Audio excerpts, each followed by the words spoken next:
Taste the Daily.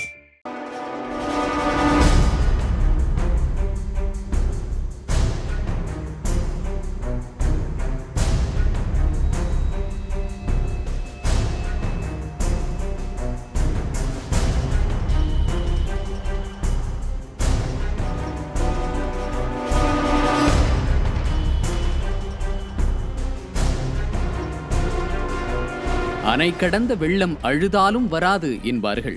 அதுபோலதான் பாஜகவால் வலிந்து கட்டமைக்கப்பட்ட மோடி என்கிற பிம்பம் விழுந்து நொறுங்கிவிட்டது. இனி அந்த பிம்பத்தை மீண்டும் கட்டமைக்கவே முடியாது என்கிறார்கள் அரசியல் விமர்சகர்கள். நடந்து முடிந்த நாடாளுமன்ற தேர்தல் என்பது பிரதமர் நரேந்திர மோடி அரசியலில் தொட்ட உச்சம். அந்த உச்சத்தில் இருந்துதான் பாஜகவின் சரிவு தொடங்கி இருக்கிறது என்கிறார்கள் பாஜகவின் நலன் விரும்பிகளே. பாஜகவினர் உட்பட எல்லோரும் பாஜகவின் சரிவை எதை வைத்து கணிக்கிறார்கள்? மூன்றாவது முறையாக நரேந்திர மோடி தானே பிரதமராகி இருக்கிறார். மீண்டும் ஆட்சியை பிடித்திருப்பவர்கள் பார்த்து வீழ்ந்து விட்டீர்கள் என சொல்லுவதில் என்ன அர்த்தம் இருக்கிறது என உங்களில் சிலர் சிந்திக்கலாம். தேர்தல் முடிவுகளை மேலோட்டமாக பார்க்காமல் ஆராய்ந்து அலசி பார்த்தால் பாஜக வீழ்ச்சியை நோக்கி பயணத்தை தொடங்கி இருப்பது தெரியும். 2024ஆம் ஆண்டு நடைபெற்ற நாடாளுமன்ற தேர்தல் பிரச்சாரம் தேர்தல் ஆணையம் அறிவித்த தேதிக்கு பிறகு தொடங்கியதாக நாம் நினைத்து கொண்டிருக்கிறோம். ஆனால் பிரதமரை பொறுத்தவரை உத்தரப்பிரதேச மாநிலத்தின் சட்டமன்ற தேர்தல் முடிவுகள் வந்தபோதே தொடங்கிவிட்டது. இரண்டாவது முறையாக உத்தரப்பிரதேசத்தின் முதல்வராக யோகி ஆதித்யநாத் வெற்றி பெற்றிருந்த அந்த நாளில் இந்த வெற்றி யோகியுடையதல்ல, என்னுடையது என சொல்லாமல் சொன்னார் நரேந்திர மோடி. முகமெல்லாம் அலர்ச்சியுடன் இந்த வெற்றி 2024இல் நாம் பெறப்போகும் வெற்றிக்கு அடித்தளம், அடையாளம், தொடக்கம் என்கிற துணியில் மோடி பேசிய பேச்சு யோகியை பின்னுக்கு தள்ளி தன்னை முன்னிறுத்துவதாகவே இருந்தது. அதன் தொடர்ச்சியாகவே மோடி அரசு, மோடியின் கேரண்டி, மோடியின் பரிவார் என்ற முறையில் பாஜகவின் பிரச்சாரம் கட்டமைக்கப்பட்டது. 2014ஆம் ஆண்டு வளர்ச்சி என்கிற கோஷத்தை முன்வைத்த மோடி 2019இல் தேசத்தின் பாதுகாப்பு என்கிற தோனியில் சௌகிதார் கோஷத்தை முன்வைத்தார். இந்த இரண்டு தேர்தல்களிலும் பாஜகவின் முகமாக மோடி முன்னிறுத்தப்பட்டார். ஆனால் 2024 தேர்தலிலோ மோடி தனி முகமாக அடையாளப்படுத்தப்பட்டார். பாஜக தயவில் ஜி போட்டியிட காலம் மாறி ஜியை நம்பித்தான் பாஜக இருக்கிறது என்கிற அளவிற்கு பிரச்சாரங்கள் சென்றன. அதீத நம்பிக்கையில் 400 தொகுதிகளில் வெல்லப்போகிறோம் என பிரதமர், உள்துறை அமைச்சர் என எல்லோரும் பேசி வந்தனர். ஆனால் முடிவோ 240 தொகுதிகளில் மட்டுமே பாஜகவால் வெல்ல முடிந்தது. மோடி அரசு, மோடியின் கேரண்டி, மோடியின் பரிவார் என்று பேசி வந்தவர்கள் இன்று என்டிஏவின் வெற்றி, மக்கள் என்டிஏவிற்கு வாக்களித்திருக்கிறார்கள், என்டிஏ அரசு மெஜாரிட்டி அரசு என பேசிக் கொண்டிருக்கிறார்கள்.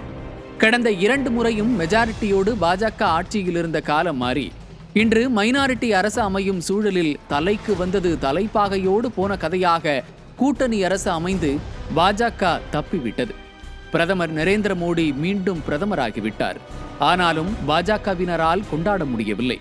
காரணம், அவர்கள் அவர்களது வீழ்ச்சியை எண்ணி கலங்கிக் கொண்டிருக்கிறார்கள். இந்த தேர்தலில் பாஜக 441 இடங்களில் போட்டியிட்டது. பாஜகவின் கூட்டணி கட்சிகள் 102 இடங்களில் போட்டியிட்டன. இதில் பாஜகவின் 441 வேட்பாளர்களும் கூட்டணி கட்சியின் 69 வேட்பாளர்களும் என மொத்தம் 510 பேர் நரேந்திர மோடியை மட்டுமே நம்பி களத்திற்கு வந்தார்கள். என்டிஏ கூட்டணியில் இருக்கும் பெரிய கட்சிகளாக கருதப்படும் தெலுங்கு தேசம் கட்சி, ஐக்கிய ஜனதாதளம் கட்சியும் மட்டுமே தங்களது தலைவர்களை முன்னிறுத்தி போட்டியிட்டன. இதில் சந்திரபாபு நாயுடுவை முன்னிறுத்தி அவரை பெரிய அளவில் பிரச்சாரத்தில் பயன்படுத்தி போட்டியிட்ட தெலுங்கு தேசம் கட்சி போட்டியிட்ட 17 தொகுதிகளில் 16 தொகுதிகளை கைப்பற்றி இருக்கிறது. அதில் பாஜக வாக்குகள் இல்லையா என்றால் இருக்கிறது. ஆனாலும் அந்த கட்சியினர் பெரிதும் பிம்பப்படுத்தியது சந்திரபாபு நாயுடுவை தான். இதே போலதான் நிதிஷ்குமார் அவர்களின் கட்சியின் நிலைமையும். நிதிஷ்குமாரின் திட்டங்களை முன்னிறுத்தி வாக்கு கேட்ட அந்த கட்சி 16 இடங்களில் போட்டியிட்டு 12 இடங்களில் வெற்றி பெற்றுள்ளது. இங்கு 17 இடங்களில் போட்டியிட்ட பாஜக 12 இடங்களில் வெற்றி பெற்றது. கடந்த 2009இல் 17 இடங்களில் போட்டியிட்டு 17லும் பாஜக வென்றிருந்தது. ஆக பல கூட்டணிக்கு தாவிய நிதிஷ்குமாரின் செல்வாக்கை விட பிரதமர் மோடியின் செல்வாக்கு கடுமையாக குறைந்திருப்பதற்கு இந்த எண்ணிக்கை மாற்றமே சாட்சி. சரி, இந்த இரண்டு கூட்டணி கட்சிகளை தவிர்த்துவிட்டு பாஜகவின் தயவில் மோடியை முன்னிறுத்தி போட்டியிட்ட வேட்பாளர்கள் 510 பேரின் நிலை என்ன? 510 பேரில் 265 பேர் மட்டுமே வெற்றி பெற்றிருக்கிறார்கள். பாஜகவினரை விட பாஜக அவர்களை நம்பி கூட்டணியில் குதித்தவர்கள் பாதாளத்தில் விழுந்திருக்கிறார்கள். கூட்டணியில் இருக்கும் 2 பெரிய கட்சிகளை தவிர்த்துவிட்டு பார்த்தால் மீதமுள்ள கூட்டணி கட்சிகளில் இருந்து 25 பேர் மட்டுமே வென்றிருக்கிறார்கள். இந்த பெரும் சரிவை தாங்கிக் கொள்ள முடியாத சிலர் ஆதங்கத்தை வெளிப்படுத்தவும் தவறவில்லை. மகாராஷ்டிர முதல்வர் ஏக்நாத் ஷிண்டே தோல்விக்கு காரணமே மோடியின் தவறான பிரச்சாரம்தான் என வெளிப்படையாக பேசியிருக்கிறார். பாஜக தயவில் ஆட்சி நடத்தி வரும் ஷிண்டேவே இப்படி ஓப்பனாக பேசுகிறார் என்றார். மோடி சந்தித்திருக்கும் சரிவு எத்தகையது என்பதை எண்ணி பார்க்க வேண்டும். இவை மட்டுமல்ல, பிரதமர் மோடியின் 2வது அமைச்சரவையில் அமைச்சர்களாக இணை அமைச்சர்களாக இருந்த பலரும் இப்போது வெற்றி வாய்ப்பை இழந்து தோல்வியை தழுவியிருக்கிறார்கள். தமிழகத்தைச் சேர்ந்த மத்திய இணை அமைச்சரான எல் முருகன் இந்த முறை நீலகிரி தொகுதியில் களம் கண்டார். ஆனால் அவரால் வெற்றி பெற முடியவில்லை. 2,40,585 வாக்குகள் வித்தியாசத்தில் தோல்வியை தழுவினார். சரி, தமிழகத்தில் தாமரை மலராது என்பது தெரிந்த கதைதான். ஆனால் பாரம்பரியமாக காங்கிரசின் கோட்டையாக இருந்த அமேதியில் காங்கிரஸை வீழ்த்திய ஸ்மிருதி இரானி ஏன் தோற்க வேண்டும்? அமேதி தொகுதியில் 2019 மக்களவை தேர்தலில் போட்டியிட்ட ஸ்மிருதி இரானி காங்கிரஸ் கட்சியைச் சேர்ந்த ராகுல் காந்தியை வென்று நாடாளுமன்ற உறுப்பினராக பொறுப்பேற்றார். மத்திய அமைச்சரவையில் பெண்கள் மற்றும் குழந்தைகள் நல அமைச்சகத்தின் அமைச்சராகவும் செயல்பட்டு வந்தார். 2024 மக்களவை தேர்தலிலும் அதே தொகுதியில் போட்டியிட்ட ஸ்மிருதி இரானியை காங்கிரஸ் கட்சியின் வேட்பாளர் கிஷோரிலால் சர்மா 1,67,196 வாக்குகள் வித்தியாசத்தில் தோற்கடித்துள்ளார்.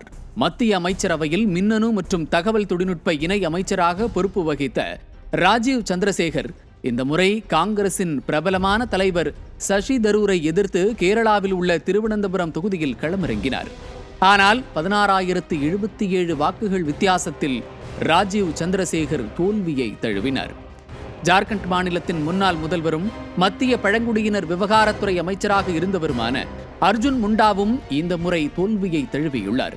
ஜார்க்கண்ட் மாநிலத்தின் குந்தி தொகுதியில் போட்டியிட்ட அர்ஜுன் முண்டா அவரை எதிர்த்து போட்டியிட்ட காங்கிரஸ் வேட்பாளர் கலி சரண் முண்டாவை விட 1,49,675 வாக்குகள் குறைவாக பெற்று தோல்வியடைந்தார். புதிய மற்றும் புதுப்பிக்கத்தக்க எரிசக்தி துறையின் அமைச்சராக பதவி வகித்த ராஜ்குமார் சிங் இந்த முறையும் பீகாரின் அர்ரா தொகுதியில் போட்டியிட்டார். 59,808 வாக்குகள் வித்தியாசத்தில் தோல்வியடைந்திருக்கிறார். உத்தரப்பிரதேசம் லக்கிம்பூர் கெர்ரி சம்பவத்தை பலரும் மறந்திருக்க மாட்டோம். கடந்த 2021ஆம் ஆண்டு நடைபெற்ற விவசாயிகள் போராட்டத்தின் போது விவசாயிகள் மீது கார் ஏற்றி கொல்லப்பட்ட வழக்கில் மத்திய உள்துறை இணையமைச்சர் அஜய் மிஸ்ராவின் மகன் உட்பட பலர் கைது செய்யப்பட்டனர்.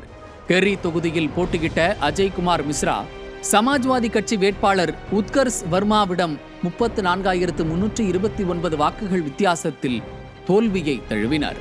மத்திய அமைச்சரவையில் விவசாயம் மற்றும் விவசாயிகள் நலத்துறை இணை அமைச்சராக பதவி வகித்த கைலாஷ் சௌத்ரி ராஜஸ்தானின் பர்மர் தொகுதியில் களம் கண்டார். அங்கு அவர் 3ஆம் இடத்திற்கு தள்ளப்பட்டார்.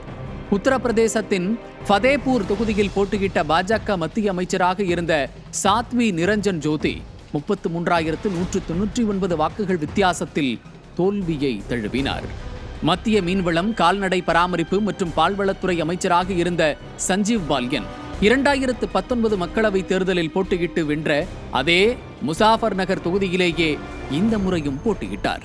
ஆனால் அவரை எதிர்த்து போட்டியிட்ட சமாஜ்வாதி கட்சியின் ஹரேந்திர சிங் மாலிக் 4,70,721 வாக்குகளை பெற்று 24,672 வாக்குகள் வித்தியாசத்தில் சஞ்சீவை தோற்கடித்தார்.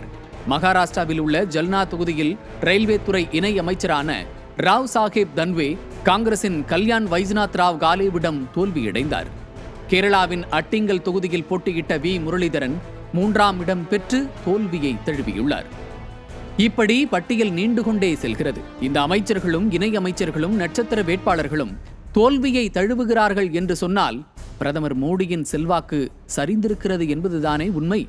மோடி என்னும் பிம்பம் போதும், வென்று விடலாம், எதை பற்றியும் அக்கறை கொள்ள தேவையில்லை என்றிருந்தவர்கள் எல்லோரும் தோல்வியை தழுவி பின்னர் பேச முடியாமல் தவித்துக் கொண்டிருக்கின்றனர். மகாராஷ்டிரா அரசியலில் ஷிண்டேவின் மோடி குறித்த விமர்சனம் பெரும் புயலை கிளப்பியிருக்கிறது. இந்த சரிவிலிருந்து மீள தீவிர நடவடிக்கை எடுப்பார் மோடி என்று அந்த கட்சியின் தொண்டர்கள் நினைத்திருந்த நேரத்தில் முதலில் ஆட்சியை நடத்துவோம், மற்றதெல்லாம் அப்புறம்தான் என்கிற மோடில் இருக்கிறார் மோடி. ஆம், இந்த முறை எப்போதும் போல சுலபமாக இருக்கப் போவதில்லை. அரசியல் என்பது முட்கள் நிறைந்த பாதை என்பதை பாஜக தலைமை இப்போதுதான் உணரத் தொடங்கியிருக்கிறது. சிவசேனா, தேசியவாத காங்கிரஸ் போன்ற கட்சிகளை எல்லாம் ஆட்சி அதிகாரத்தை பயன்படுத்தி சிதைத்த பாஜக தலைமை இன்று சொந்த கட்சியினரை கட்டுப்படுத்த முடியாமல் திணறிக் கொண்டிருக்கிறது. உதாரணத்திற்கு தமிழகத்தை எடுத்துக் கொள்ளுங்கள். தமிழக பாஜகவில் சமூக விரோதிகளுக்கு பொறுப்பு கொடுக்கப்பட்டிருப்பதாக முன்னாள் மாநில தலைவர் தமிழிசை சொல்கிறார். அப்படி சொன்ன தமிழிசையை பொது மேடையில் பலர் பார்க்கும் நேரத்தில் டென்ஷனில் என்ன செய்கிறோம் என தெரியாமல் கண்டிக்கிறார் அமித்ஷா. அந்த காட்சிகள் உட்கட்சி பூசல் உலகத்திற்கே தெரிந்திருக்கிறது.